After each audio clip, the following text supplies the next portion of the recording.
Shalom jemaat yang dikasihi Tuhan. Berapa bulan ini kita belajar mendalami tentang pengakuan iman rasuli. Kita sudah belajar sejak Januari tentang Allah, tentang Yesus Kristus. Dan hari ini kita masuk ke bagian Roh Kudus. Nah, tadi kita juga sudah mendeklarasikannya bahwa tentang Roh Kudus dikatakan apa? Aku percaya pada Roh Kudus. Ya, singkat saja, tidak ada penjelasan. Memang kita kalau mau mengerti tentang Roh Kudus itu membutuhkan satu iman atau keyakinan yang kuat ya. Karena Roh Kudus merupakan salah satu dari alat Tritunggal kita. Bagi akal kita yang terbatas ini mau mengerti Tritunggal itu sulit sekali, tidak gampang. Ya, karena kita mempunyai konsep yang terbatas. Ya, kita diciptakan dalam keterbatasan, kemudian mau mengerti hal yang tidak terbatas itu tidak mudah.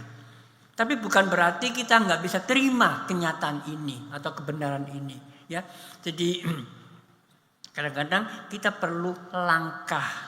Ya, jadi sebelum mengerti semuanya, tapi kita sudah menghayati, sudah bisa mengalami apa yang dikerjakan oleh Roh Kudus, sehingga dengan iman, dengan keyakinan kita, sambil melangkah, sambil merasakan pekerjaan atau karya Roh Kudus itu, kita sedikit demi sedikit dimengertikan.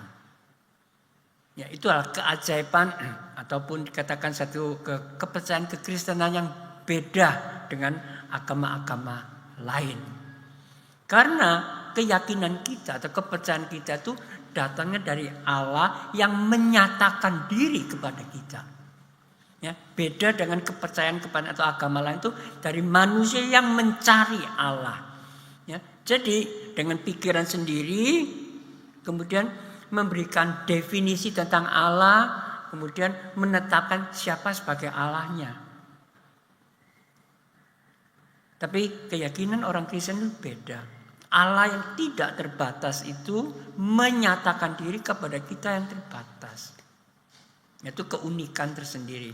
Oleh karena itulah dibutuhkan iman atau kepercayaan yang sangat kuat. Ya. Kalau kita membicarakan tentang Allah, pada awalnya ya Allah adalah pencipta langit dan bumi dan segalanya, menceritakan tentang Yesus, ada kematian, ada kebangkitan dan sebagainya. Tapi tentang Roh Kudus yang dikatakan, aku percaya pada Roh Kudus. Jadi dasarnya kita harus percaya.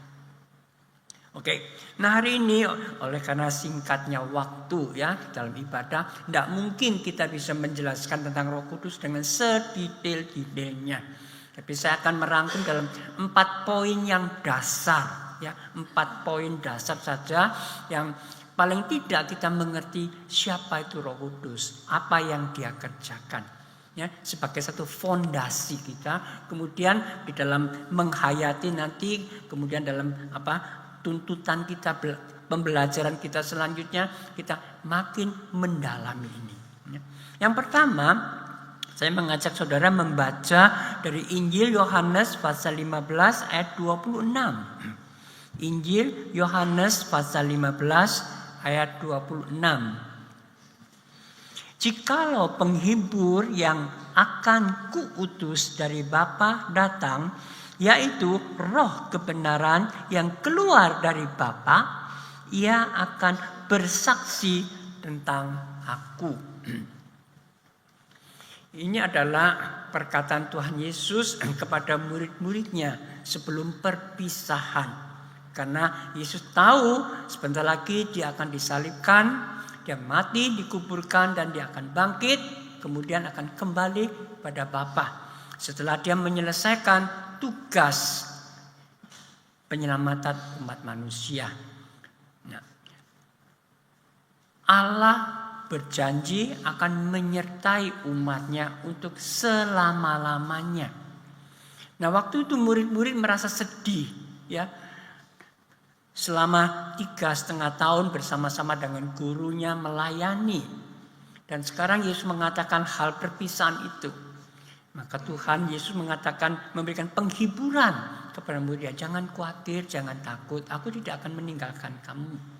Setelah aku pergi nanti, aku akan mengutus Roh Kudus atau Roh kebenaran atau Roh penghibur. Ya, dari beberapa nama-nama yang diungkapkan di sini menunjukkan apa yang akan dikerjakan oleh Roh Kudus. Dan Yesus mengatakan Roh ini datang dari Allah. Ya, dari sini kita lihat ya, Allah ada, Roh Kudus ada, Tuhan Yesus ada. Nah, sejak awal penciptaan, waktu Allah menciptakan langit dan bumi, Roh Kudus sudah ada bersama-sama dengan Allah. Waktu Allah berkata, nah, kita tahu bahwa perkataan Allah itu adalah logos, itu adalah kebenaran, itu adalah menunjuk kepada Yesus sendiri. Ya, jadi dari beberapa hal yang diungkapkan di sini kita melihat ada kebersatuan, kebersamaan. Allah Bapa, Allah Putra, dan Allah Roh Kudus. Ya, bukannya kita memiliki 3 Allah. Allah kita esa, tunggal. Tapi ya itulah, keberadaannya itu mempunyai 3 oknum yang menyatu. Tapi tidak kacau, ya, dan juga tidak campur aduk begitulah. Kalau mau dibicarakan dengan satu persatu bisa jelas. Kalau dibicarakan secara kebersamaan juga jelas. Nah, itulah keunikan kepercayaan kita. Jadi yang paling penting, yang paling mendasar, kita menerima dan mengakui Roh Kudus itu juga Allah. Ini penting. Ya, jadi dia adalah Allah. Waktu Allah berkarya, dia ambil bagian. Ya, waktu Tuhan Yesus di dalam dunia, dia juga menyaksikan itu. Masih ingat waktu Tuhan Yesus dibaptis, Alkitab mencatat apa? Langit terbuka. Maka Roh Kudus bagaikan burung merpati, ya, hinggap di atas diri Tuhan Yesus. Nah, Yesus di sini menegaskan Roh Kudus datang untuk menyaksikan, ya, jadi menyaksikan. Nah, ini paling dasar yang harus kita miliki, ya. Jangan dikacaukan oleh ajaran-ajaran yang menyesatkan. Jadi yang paling penting kita mengerti siapakah itu Roh Kudus. Dia adalah Allah. Dia adalah bagian dari Allah Tritunggal. Ya, Allah bekerja, dia juga bekerja. Ya, dia menyaksikan Kristus. Nah, ini semua yang diajarkan dalam Alkitab. Kita terima semua itu. Ya. Nah, biasanya kalau kita membicarakan Roh Kudus itu selalu berkaitan dengan kuasa. Ya, dengan kuasa. Jadi, Roh Kudus memberikan kuasa ataupun Roh Kudus menyatakan mukjizat. Betul. Ya, itu salah satu pernyataan dari karyanya. Kita terima. Ya. Jadi hari ini apakah Roh Kudus tetap berkuasa atas diri kita? Ya. Hari ini apakah Roh Kudus tetap bisa menyatakan mukjizat? Ya, kita terima. Tapi jangan memanipulasi. Nah, hari ini banyak orang yaitu memanipulasi Roh Kudus. Ya, dengan bermacam-macam cara mereka tidak mengajarkan hal yang benar, tapi yaitu mempermainkan atau memperalat Roh Kudus. Itu salah. Ya. Jadi dia tetap mempunyai otoritas yang tertinggi atas kehidupan umatnya. Yang pertama yang perlu kita ketahui. Kemudian yang kedua, kita baca lagi dari Yohanes pasal 16 ayat ke-11 di sini ya. Ayat 8 dah. Yohanes 16 ayat 8 ya. Dan kalau ia datang, ia akan menginsafkan dunia akan dosa, kebenaran, dan penghakiman. Nah, di sini kita perlu tahu bahwa keberadaan Roh Kudus di dalam diri umat manusia itu memberikan satu pencerahan, yaitu satu pengertian Karena manusia setelah jatuh dalam dosa, maka kecenderungannya itu ya, selalu harus berpaling, harus kembali pada jalan yang benar.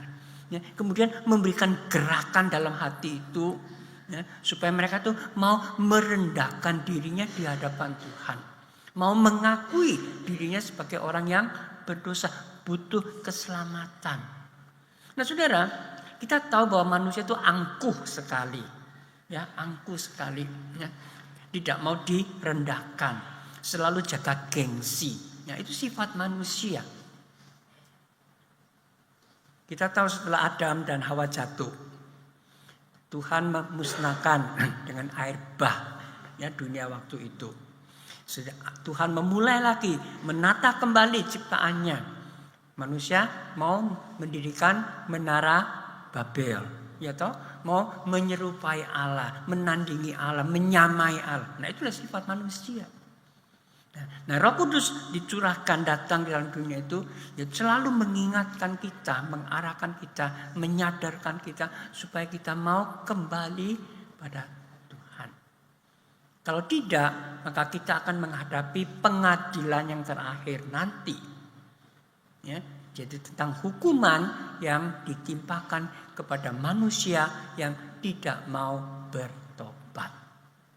Nah, disitulah Roh Kudus selalu tuh ya, kalau kita melakukan hal-hal yang negatif ya, kejahatan atau di dalam hati ada niat-niat yang tidak baik, maka Roh Kudus itu menjadikan hati kita tidak tenang, tidak tentram. Ya. Coba saudara pikirkan atau saudara renungan kembali pengalaman-pengalaman yang pernah saudara alami, yang lakukan itu. Kalau saudara ada niat jahat kepada orang, tenang hatinya. Kalau saudara sudah melakukan hal-hal yang melawan hukum, bagaimana hatinya? Tenang? Ya? Mungkin belum dinyatakan dalam perbuatan. Ya, mungkin sekedar hanya ingatan saja, hanya niat saja. Tapi dalam hati apa? Ada apa? Ada teguran. Ya, ada perasaan, oh enggak benar loh ini, ada teguran. Ada rasa tidak damai. Ya, jadi rasanya ya apa gitu ya, enggak enak gitu loh, ada perasaan itu. Nah, ini adalah karya Roh Kudus dalam diri kita. Ya, melalui hati nurani. Nah, itulah. Maka itu kita bersyukur kalau Tuhan itu begitu menginginkan manusia itu mau berpaling pada dirinya. Jauh-jauh hari sudah diberikan roh itu dalam diri manusia. Betul kan? Waktu Allah menciptakan Adam bagaimana? Diberikan hembusan nafasnya, menjadikan dia makhluk yang mempunyai roh. Supaya roh ini bisa berkomunikasi dengan Allah. Nah, Roh Kudus bekerja melalui roh yang ada di dalam diri kita. Yang kedua yang perlu kita pahami. Yang ketiga, kita lihat lagi Yohanes pasal 16 ayat 13. Tetapi apabila ia datang, yaitu roh kebenaran, ia akan memimpin kamu ke dalam seluruh kebenaran. Sebab ia tidak akan berkata-kata dari dirinya sendiri. Tetapi segala sesuatu yang didengarnya itulah yang akan dikatakannya dan ia akan memberitakan kepadamu hal-hal yang akan datang. Dan di sini kita lihat ya, tadi kita mengenal Roh Kudus sebagai Allah, sebagai bagian dari Allah Tritunggal. Ya, kemudian Roh Kudus mau menyadarkan kita, menobatkan kita kembali. Nah, Roh Kudus tidak berhenti sampai di situ. Dia selanjutnya memimpin kita bisa mengerti kebenaran. Ya. Dan Alkitab tadi mengatakan bahwa apa yang diungkapkan itu datangnya dari Allah. Ya. Menunjukkan kesatuan ya, firman Allah. Ya. Nah, waktu kita membaca firman Tuhan, membaca Alkitab, kita sebagai orang Kristen, kita rasakan, wih Alkitab begitu tebal, isinya begitu banyak. Bisakah kita mengerti sepenuhnya? Ya? Bisakah? Sulit ya. Ya. Perlu ada ketekunan ya untuk mau membaca, kemudian mau merenungkan, ya mendalami, memikirkan itu. Sehingga melalui pertolongan Roh Kudus memberikan satu penerangan, pencerahan dalam pemikiran kita, ya, kita bisa mendalami firman Tuhan. Kita bersyukur kalau di gereja ada program baca Alkitab, ya kan? Ya, mungkin kebanyakan sudah ikut ya. Walaupun satu hari cuma satu fatsal saja, itu sangat berfaedah. Ya, sangat berfaedah supaya kita diingatkan selalu di dalam jalur yang benar. Bukankah kita mengatakan firman Tuhan adalah apa? Pelita adalah terang. Nah, ya toh. Jadi kita perlu ada pelita, ada terang untuk menuntun supaya kita nggak menyimpang kanan kiri. Ya. Nah, ini untuk setiap hari atau setiap saat ya, kita merenungkan siang dan malam itu memang nggak gampang. Seringkali kita mempunyai banyak alasan untuk mengelak. Ya. Aduh, aku sibuk loh, aku kesusu loh, aku mau ini loh, mau itu loh. Kemudian mengabaikan. Nah, oleh karena itulah kita perlu mendisiplinkan diri kita masing-masing. Setiap hari ada saat-saat yang tertentu. Ya, entah pagi, entah siang, entah sore, entah malam. Setiap orang kondisinya beda-beda. Tapi kalau kita mempunyai tekad, ada satu waktu tertentu, ini tidak boleh diganggu gugat. Ini adalah waktunya aku mendekatkan diri kepada Tuhan. Dan aku mau membaca firman Tuhan, mau merenungkan firman Tuhan.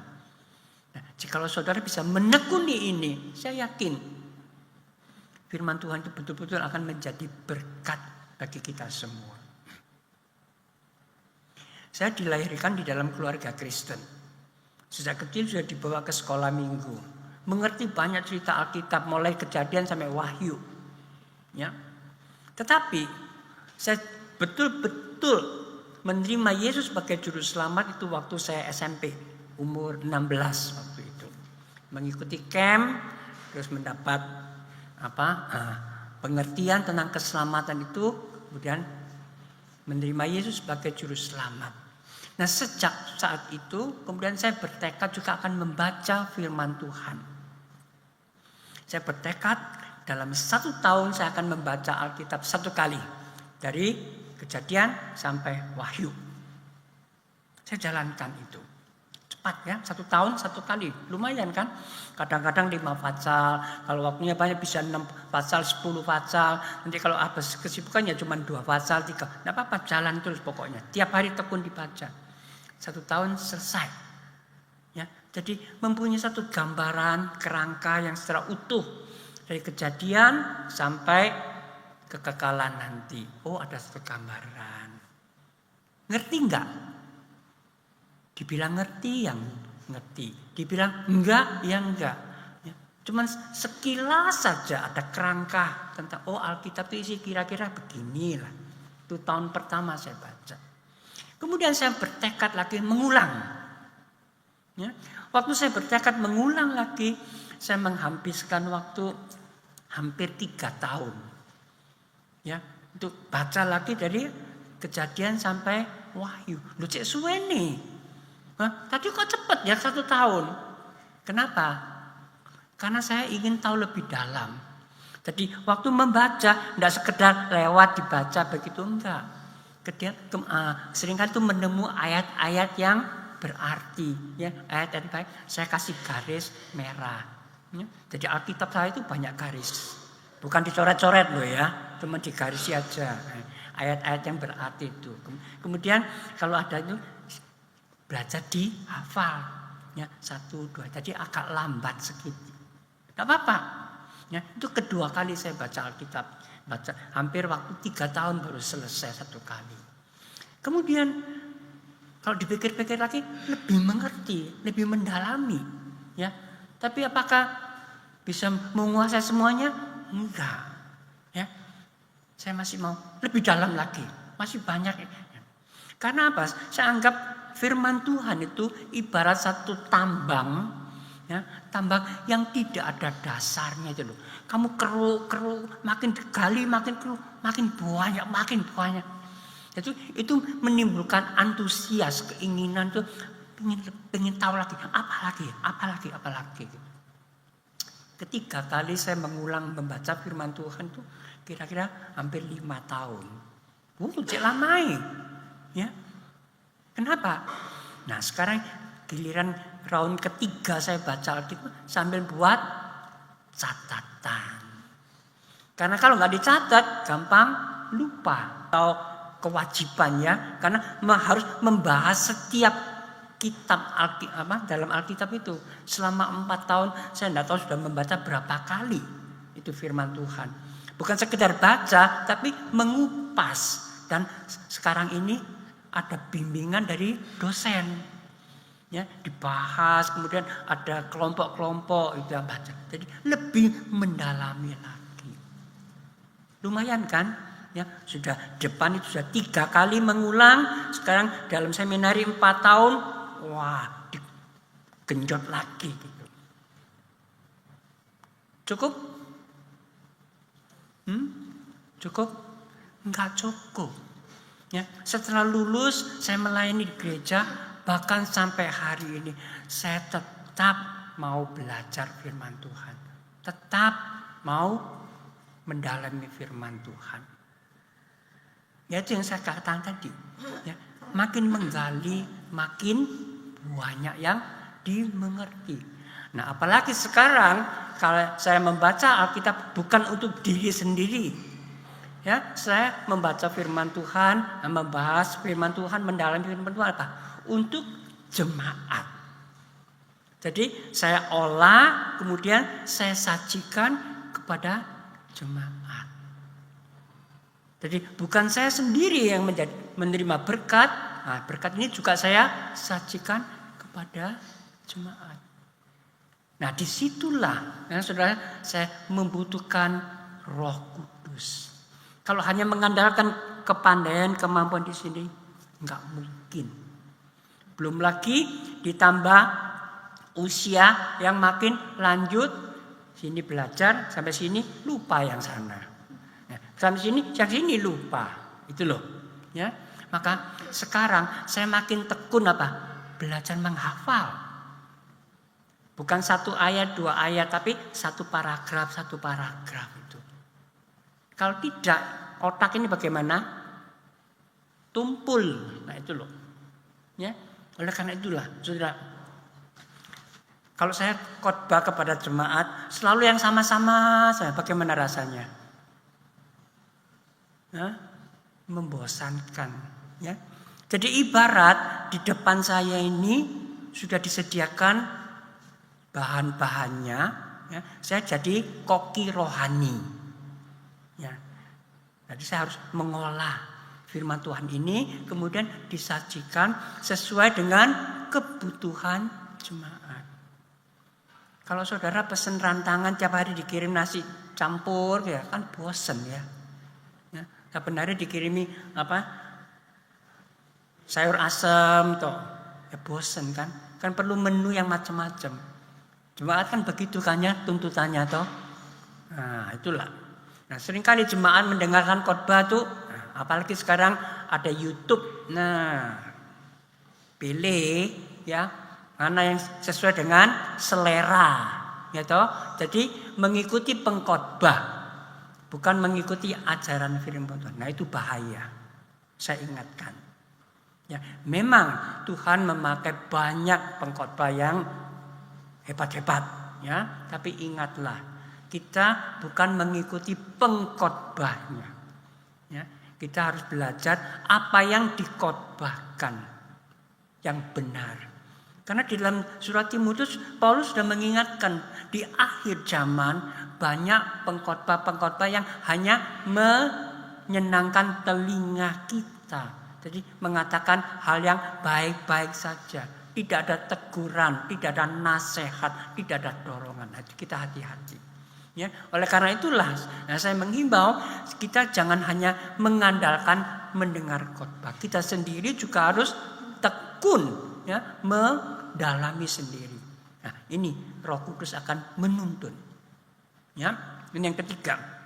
Yang keempat, kita belajar dari Kisah Para Rasul pasal yang pertama.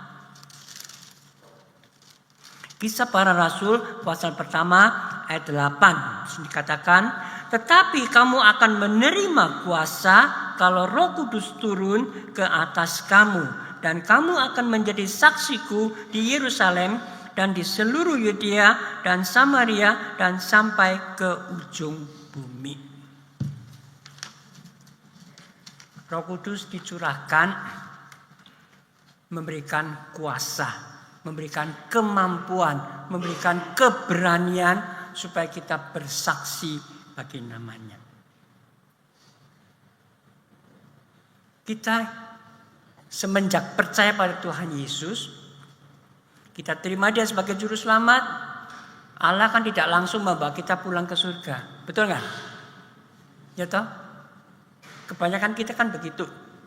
Ya kecuali ada hal-hal yang khusus ya, orang yang sakit ya, berat itu ya, di akhir hidupnya masih diberi kesempatan kita menginjili, mereka mau percaya pada Tuhan, setelah itu tidak lama mereka dibawa pulang. Syukurlah untuk itu. Tapi bagi kita yang lain, kebanyakan semenjak kita percaya pada Tuhan Yesus, Tuhan masih memberikan kesempatan kita untuk melayani Dia, bersaksi bagi namanya. Itu satu kesempatan dan itu satu anugerah, saudara. Ya, kita bisa melayani Tuhan bukan karena kita mampu, bukan karena kita oke, kita enggak. Tuhan masih kasih kesempatan. Maka itu pergunakanlah kesempatan itu, kita melayani Tuhan dengan baik. Dan yang paling bisa kita lakukan itu bersaksi. Melalui tutur pembicaraan kita, melalui tindak tanduk sehari-hari, hal yang kecil-kecil yang biasa-biasa, supaya orang itu bisa mengenal kasih Allah dan mengenal keselamatan Allah. Melalui kehidupan kita yang nyata itu, supaya kita bisa mempengaruhi dan mengajak lebih banyak orang berpaling pada Tuhan. Jangan dianggap pelayanan misi itu urusan hamba Tuhan, urusan missionary, mereka pergi-pergi kemana-mana itu baru bermisi. Enggak. Ya. Setiap hari kehidupan kita itu adalah bermisi. Kita melakukan amanat Allah. Oleh karena itulah kita perlu disadarkan. Roh Kudus akan menolong kita. Kita perlu banyak berdoa supaya Tuhan mencelikan mata kita, melihat ada kesempatan dan menangkap kesempatan dan kita kerjakan. Hari ini kalau saya katakan saudara-saudara orang jahat, saudara terima enggak? Kamu jahat loh ya. Terima enggak? Pasti bela diri toh. Dari mana kamu tahu aku jahat? Kan gitu kan? Sebaliknya kalau saya katakan, saudara, kamu orang baik loh. Senang enggak? Sungkan, enggak lah. Kan gitu kan? Dia omong jahat enggak terima. Dia omong baik kok sungkan-sungkan. Ya. Sebenarnya kita akui kita adalah orang baik semuanya. Karena Allah menciptakan kita pada dasarnya baik kan? Betul enggak? Iya toh, kita kan mempunyai rupa teladan Allah, jadi ada kebaikan dalam hati kita. Ambil contoh saja. Ya, dalam kehidupan sehari-hari kita sering men-sharingkan kebaikan pada orang lain, betul nggak? Nggak usah disuruh, nggak usah diajari, apalagi ibu-ibu itu ya. Kalau belanja, di situ loh murah, di situ loh baik, betul nggak? Ya. Seringkali kita juga menawarkan obat-obatan. Oh dengar orang sakit, pakai ini loh. Hati-hati ya. Kalau kita memperkenalkan obat tidak selalu cocok ya. Tapi disitulah dengan tindakan yang kecil-kecil itu kita menunjukkan kita tuh mempunyai sifat yang baik. Waktu saudara memperkenalkan depot ini, toko ini, obat ini, dapat komisi ya dari pabriknya, dari depotnya, dari tokonya, dapat komisi. Enggak toh. Tapi tetap dilakukan kan? Siapa yang suruh? Ada yang memerintahkan? Enggak ada. Tapi ingin menunjukkan kebaikan, ingin membagikan yang baik. Itu menunjukkan saudara adalah orang baik. Tapi kenapa justru untuk melakukan amanat firman Tuhan yang diperintahkan Tuhan kok justru kita tidak lakukan? Nah itu loh pertanyaannya. Tadi menyatakan kebaikan itu hanya sementara yang ada di dunia, ya toh, tentang makanan lah, tentang pakaian lah, tentang kenikmatan lah, travel kemana lah, obat-obatan.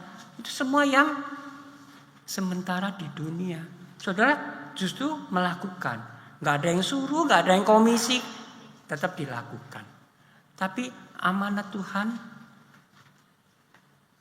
jadikanlah seluruh bangsa muridku. Itu amanat, pesan terakhir dari Tuhan Yesus. Kok justru kita tidak lakukan? Di mana letak problemnya itu? Di mana? Nah itulah ya, kita butuh Roh Kudus mencelikkan mata rohani kita. Melihat kalau orang-orang di sekitar kita mereka tidak percaya pada Tuhan, nasibnya bagaimana? Binasa. Nah itulah.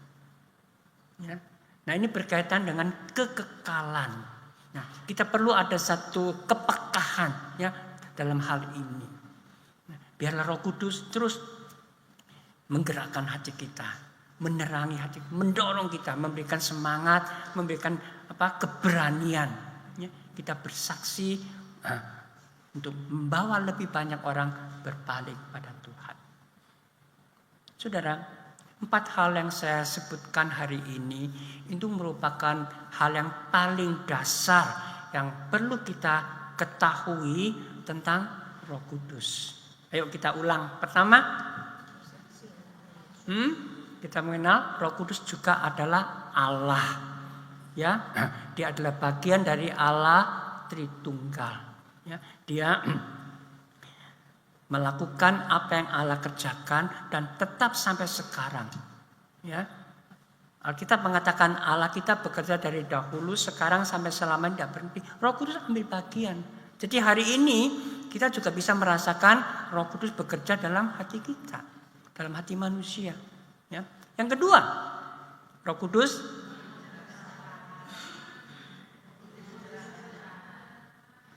menyadarkan, menobatkan, ya, pokoknya membimbing supaya orang mau berpaling kepada Tuhan. Yang ketiga,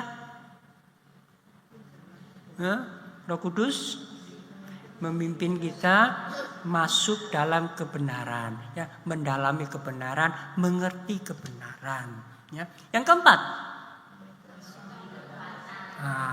memberikan kuasa, keberanian, ya, mendorong kita supaya kita pelayanan, menyaksikan Tuhan.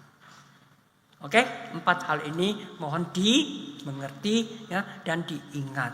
Nah, nanti ada kesempatan yang lain, ikutilah kelompok PA ya, belajar doktrin, belajar tentang iman rasuli lebih mendalami ya, supaya kita betul-betul menjadi orang yang jelas tentang siapakah Allah yang kita sembah, yang kita percaya ini. Ya, ada Allah Bapa, ada Allah Anak, ada Allah Roh Kudus. Ya, oke, mari kita berdoa. Bapa, kami bersyukur pagi ini dengan singkat, sepintas kami boleh mengenal Roh Kudus dan mengerti tentang apa yang menjadi karya Roh Kudus dalam diri manusia. Tolonglah kami Tuhan sebagai anak-anak-Mu, kami boleh mengerti kebenaran ini dan berikan kami semangat, ada satu kerinduan mau mendalami lagi tentang kebenaran ini. Berkati seluruh jemaat-Mu. Dalam nama Tuhan Yesus. Amin.